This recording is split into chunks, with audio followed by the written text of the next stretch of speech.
مساء الفل، اهلا بيكم وفيديو جديد من الكورة مع جوبا. النهارده هتكلم معاك عن التقرير الفني اللي بعته الكابتن أسامة نبيه لاتحاد الكورة للباشمهندس هاني أبو ريدة، والحديث حول خسارة المنتخب المصري في كأس العالم والأداء السيء اللي ظهر عليه منتخب مصر للشباب في بطولة كأس العالم اللي كسبتها المغرب من كام يوم. قبل ما ندخل في الفيديو بفكرك اللايك والاشتراك في القناة لو انت مش مشترك علشان يوصلك كل جديد في كرة القدم. الكابتن أسامة نبيه طلب منه من الكابتن والباشمهندس هاني أبو ريدة ان يبعت له تقرير بسبب الأداء السيء والخسارة وعدم الصعود من دور المجموعات في بطولة كأس العالم.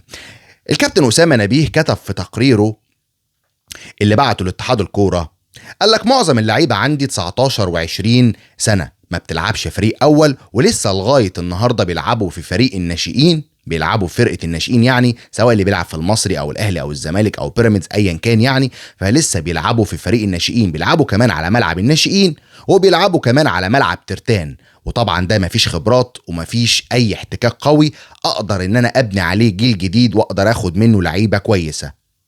بعد كده قال لك حاولت اضم لعيبه محترفه كتير من اوروبا، فيهم كان بيرفض اصلا وفيهم اللي كان بيقول له تمام انا هاجي لكن اجي لك على بطوله كاس العالم على طول. كتب في تقريره الكابتن أسامة نبيه قال لك انا ما اقدرش اضم لعيبه انا ما شفتهاش قبل كده وما دخلتش معايا في معسكرات وما لعبتش معايا ماتشات وديه، ودلوقتي انا مطالب ان انا اختار 18 لعيب فقط، فازاي اخد لعيبه انا ما شفتهاش اصلا غير في الفيديوهات، وكمان الفيديوهات ما بتكونش واضحه وعمري ما انا بشتغل بالطريقه دي. بعد كده قال لك دوري الشباب اللي هو يعني دوري قطاع الناشئين ما بيطلعش لعيبه مهمه وما بيطلعش لعيبه كبيره ولا اي حاجه، وبصراحه الافضل ان البطولات دي تتلغي، اللي هي بطوله تحت 20 سنه، يعني ان هي دي ملهاش اي 30 لازمه. وقال لك ان لعيبه المغرب اللي خدت يعني كاس العالم الاخير ده كلها او اغلبها بيلعبوا في اوروبا ومحترفين في اوروبا، او كمان بيلعبوا في الفريق الاول للانديه بتاعتهم داخل المغرب. يعني مثلا لو في لعيب جاي من الوداد بيلعب فريق اول، لو في لعيب جاي من اوروبا ده بيبقى مثلا محترف بيلعب درجه تانية او درجه اولى. تمام.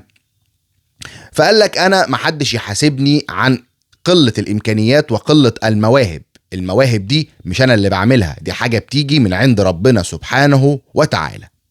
انا عاوزك تتخيل معايا كده حاجه، كان عندك في الفرقه محمد عبد الله ده بيلعب في الاهلي ومحمد السيد في نادي الزمالك. الاتنين دول اللي المفروض يعني ان هم دول بيشاركوا في الفريق الاول. محمد عبد الله ده ما دخلش ولا مرة قائمة النادي الأهلي للفريق الأول، ومحمد السيد لما بيلعب بينزل كده كتضييع وقت مع نادي الزمالك، ده لو كمان نزل. محمد عبد الله جاله عرض من هانوفر في الدوري الفرنسي، والاهلي اتخانق خناقه جامده جدا مع ادم وطني. وعلى فكره سبب الخناقه اللي دايره اليومين دول مع وكيل امام عاشور اللي هو ادم وطني والنادي الاهلي هو كان سببها محمد عبد الله زمان، هو بدايه الخلاف كان محمد عبد الله. الاهلي رفض تام وقاطع بيع محمد عبد الله او اعاره محمد عبد الله. العرض كان ان الفرقه بتاعت فرنسا دي كانت هتاخد محمد عبد الله اعاره، الفرقه دي كانت هتاخد محمد عبد الله اعاره ويرجع بعد كده للنادي الاهلي والاتفاق يتم عن بيعه او اعارته مره تانية، لكن الاهلي رفض تام بيعه وانا معرفش ايه السبب. نيجي بعد كده برضو لمحمد السيد. الزمالك كان محمد السيد خلاص على بعد ايام وساعات ان هو ينتقل لنادي نوتنجهام فورست في الدوري الانجليزي الممتاز البريمير ليج. انت متخيل معايا حضرتك كابتن حسين السيد اللي في الاداره قال لك ايه؟ قال لك والله ما انا مسافر. الواد عند وقال لهم طب اقول لكم على حاجه، والله ما انا مجدد، والله ما هجدد ومش قاعد لكم، واتمرد وعمل قصه. انا مش عارف الانديه ليه ما بتسيبش اللعيبه بتاعتها ان هي تروح تحترف. انا ما اعرفش ليه اللعيبه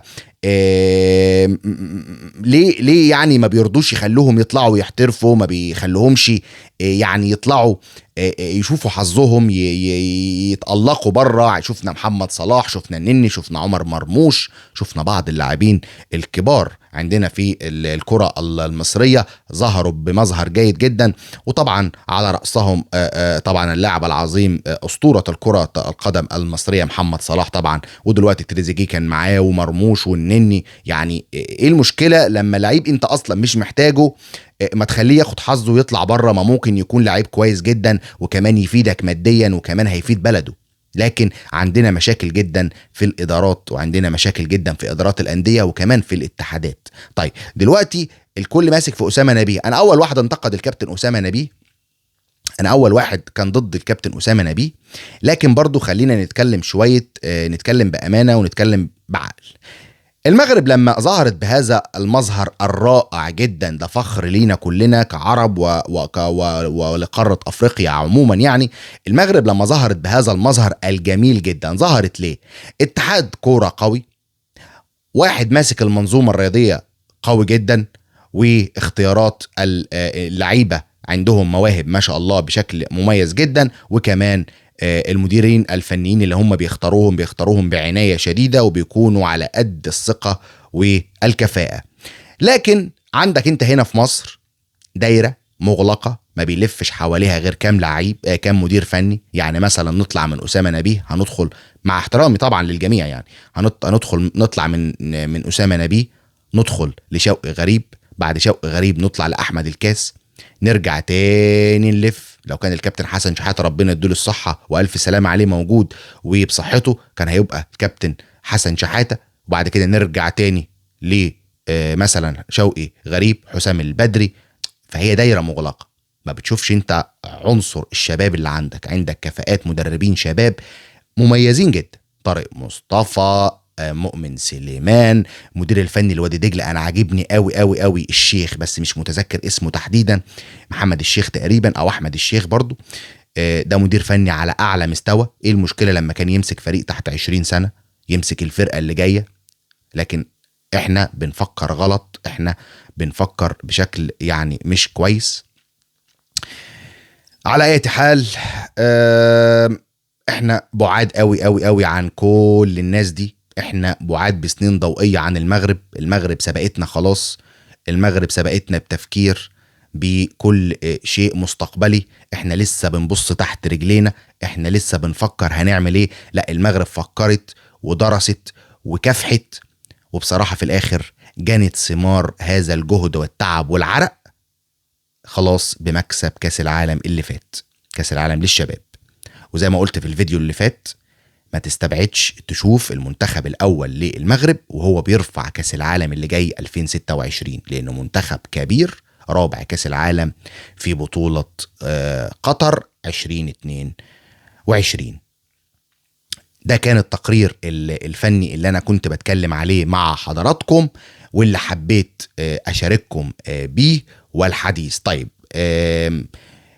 في كلام طالع اني خلاص بعد التقرير ده الإقالة أو الاستقالة لأسامة نبيه قريبة. أنا بقول لك من دلوقتي أسامة نبيه خارج المنتخب تماما، ولن يعمل داخل أي من المنتخبات القادمة في أي وقت قادم.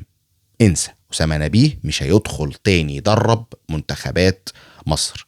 انا مش بعيب في اسامه نبيه، انا مش بتكلم على اسامه نبيه بشكل سيء، لكن انا بقول لك اسامه نبيه لا يصلح لتدريب المنتخبات، قليل الخبره، ما عندوش الفكر الجديد ان انت تقدر تقول انا عندي مدرب كفء، انا عندي مدرب كبير. لازم منتخب شباب يكون فيه مدرب شاب جيد يقدر بفكره الجديد يطلعنا من النفق المظلم اللي احنا بنشوفه دايما.